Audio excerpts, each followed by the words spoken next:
కాళేశ్వరం వద్ద గోదావరి ప్రాణహిత కలిసిన తర్వాత ఆ నీరంతా కూడా మేడిగడ్డ వైపు ప్రవహిస్తూ ఉంటుంది. మేడిగడ్డ దగ్గర లక్ష్మీ బ్యారేజ్ని కట్టడం జరిగింది. దానికంటే ముందే కన్నెపల్లి వద్ద ఒక లక్ష్మీ పంప్ హౌస్ నిర్మాణం చేయడం జరిగింది.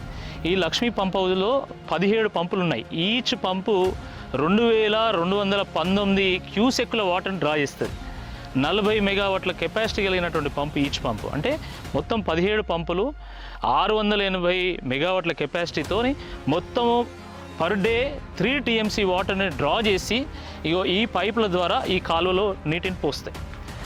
ఆ పోసినటువంటి నీరు కాస్త ఈ కాలువల ద్వారా మళ్ళీ అన్నారం బ్యారేజ్ దగ్గరికి వెళ్తాయి.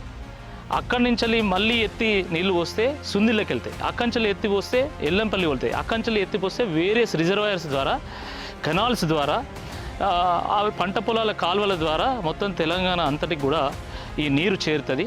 అయితే దురదృష్టకరమైనటువంటి విషయం ఏంటంటే ఇక్కడ కేవలం 93 మీటర్ల ఎత్తులో వాటర్ ఉన్నప్పుడే అసలు మనం వాటర్ డ్రా చేసుకోగలుగుతాం. ఆ గేట్లు ఎత్తినా కూడా ఏది మేడిగడ్డ వద్ద లక్ష్మీ బ్యారేజ్ వద్ద గేట్లు ఎత్తినా కూడా ఇక్కడ 100 మీటర్ల ఎత్తులో వాటర్ ఉన్నది. అంటే 100 మీటర్ల ఎత్తులో వాటర్ ఉన్నదంటే కన్నేపల్లి పంప్ హౌస్లో ఈ పంపులన్నీ కూడా ఆన్ చేయొచ్చు. ఈ వాటర్ను డ్రా చేసి మనం పంట పొలాలకు పంపించవచ్చు. కానీ కేవలం రాజకీయ కారణాలతోని ఈరోజు కాంగ్రెస్ పార్టీ అంటే ప్రజల్ని కాళేశ్వరం కూలిపోయిందని నమ్మించడానికి ఈ పంపులను ఆఫ్ చేసింది. ఈ పంపులను పనిచేయకుండా చేసింది. ఈ నీరు కాస్త పంట పొలాలకు పోకుండా చేసింది. దానివల్ల మనం చూసిన ఎండాకాలంలో ఆల్రెడీ మొత్తం పంటలన్నీ కూడా ఎండిపోయినాయి. చాలామంది రైతులు నష్టపోయినారు.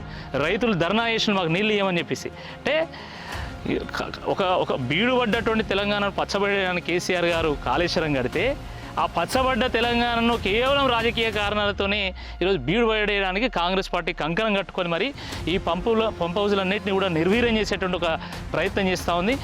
మనం చూడొచ్చు. మనం ముందు ప్రాణహిత గోదావరి కలిసిన త్రివేణి సంగమం చూసినాం. అక్కడ నుండి మనము మేడిగడ్డకు పోతుంటే ఎక్కడి నుండి అయితే మనం సర్జిపూల్ ఉంటుందో ఆ సర్జిపూల్ నుండి మనం వాటర్ చేస్తాం, అది కూడా చూసినాం. పంప్ హౌస్ చూసినాం. దాని తర్వాత ఆ పంప్ హౌస్ నుండి వాటర్ పోయేటువంటి కెనాల్ కూడా మనం చూస్తున్నాం.